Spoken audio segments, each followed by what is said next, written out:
ಕೃತ್ಯವನ್ನು ಖಂಡಿಸಿದ್ದಾರೆ. ಆದರೆ ಪುತ್ತೂರಿನಲ್ಲಿ ಆತಂಕಕಾರಿ ಬೆಳವಣಿಗೆಯೊಂದು ನಡೆದಿದೆ.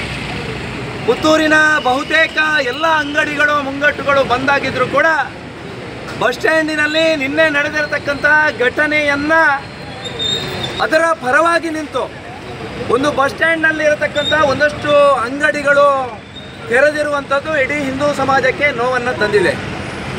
ಇವತ್ತು ಕಾನೂನು ಮತ್ತು ಸುವ್ಯವಸ್ಥೆ ಹದಗೆಟ್ಟಿದೆ ಅನ್ನೋದಕ್ಕೆ ಇದಕ್ಕಿಂತ ಮೇಲಿನ ಉದಾಹರಣೆ ಕೊಡಬೇಕಾಗಿರತಕ್ಕಂಥ ಅವಶ್ಯಕತೆ ಇಲ್ಲ. ಈ ಹಿನ್ನೆಲೆಯಲ್ಲಿ ಎಲ್ಲವನ್ನ ಕೂಡ ಸಮಾಜ ಸೂಕ್ಷ್ಮವಾಗಿ ಗಮನಿಸುತ್ತೆ. ಯಾರು ಇವತ್ತು ಆ ದುಷ್ಕರ್ಮಿಗಳ ಪರವಾಗಿ ನಿಂತು ಅಂಗಡಿ ಮುಂಗಟ್ಟುಗಳನ್ನು ತೆರೆದಿಟ್ಟು ಹಿಂದೂ ಸಮಾಜದ ವಿರುದ್ಧವಾಗಿ ಯಾವ ಪ್ರದರ್ಶನವನ್ನು ಮಾಡಿದಾರ ಅವರಿಗೆ ಮುಂದಿನ ದಿವಸಗಳಲ್ಲಿ ಪುತ್ತೂರಿನ ಜನತೆ ಉತ್ತರವನ್ನು ಕೊಡ್ತದೆ ಅನ್ನತಕ್ಕಂಥ ವಿಚಾರವನ್ನು ಅತ್ಯಂತ ನಾನು ಸ್ಪಷ್ಟವಾಗಿ ಹೇಳೋದಕ್ಕೆ ಇಚ್ಛೆಪಡ್ತಾ ಇದ್ದೇನೆ. ಈ ರೀತಿಯ ಕೃತ್ಯಗಳನ್ನು ಪ್ರೇರೇಪಣೆ ಕೊಟ್ಟು ಈ ರೀತಿಯ ಘಟನೆಗಳನ್ನು ಅದಕ್ಕೆ ಪೂರಕವಾಗಿ ಸಹಕಾರ ಕೊಡುವಂಥದ್ದು ದೇಶದ್ರೋಹದ ಕೆಲಸ ಅಂತ ನಾನು ಭಾವಿಸಿದ್ದೇನೆ. ಇವತ್ತು ನೀವು ಯಾರು ಪಾಕಿಸ್ತಾನದಲ್ಲಿಲ್ಲ, ಭಾರತದಲ್ಲಿದ್ದೀರಿ.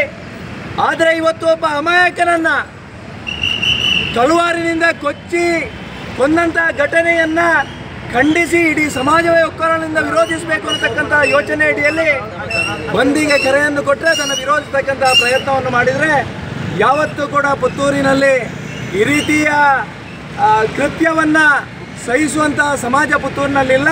ಮುಂದಿನ ದಿವಸದಲ್ಲಿ ಸಮಾಜ ಸೂಕ್ಷ್ಮವಾಗಿ ಗಮನಿಸುತ್ತೆ ಮತ್ತು ಇದಕ್ಕೆ ಉತ್ತರವನ್ನು ಕೊಡತಕ್ಕಂಥ ಕೆಲಸ ಕಾರ್ಯ ಹಿಂದೂ ಸಮಾಜ ಮಾಡುತ್ತೆ ಅನ್ನತಕ್ಕಂಥ ವಿಚಾರವನ್ನು ಈ ಸಂದರ್ಭದಲ್ಲಿ ಉಲ್ಲೇಖ ಮಾಡ್ತಾ ಮತ್ತೆ ನಾನು ರಾಜ್ಯಪಾಲರನ್ನು ಆಗ್ರಹಿಸುವಂಥದ್ದು, ಕರ್ನಾಟಕದಲ್ಲಿ ಒಂದಷ್ಟು ತಿಂಗಳುಗಳಿಂದ ನಾವೆಲ್ಲ ಕಂಡಿದ್ದೇವೆ, ಕಾನೂನು ಸುವ್ಯವಸ್ಥೆ ಅನ್ನುವಂಥದ್ದು ಇಲ್ಲವೇ ಇಲ್ಲ.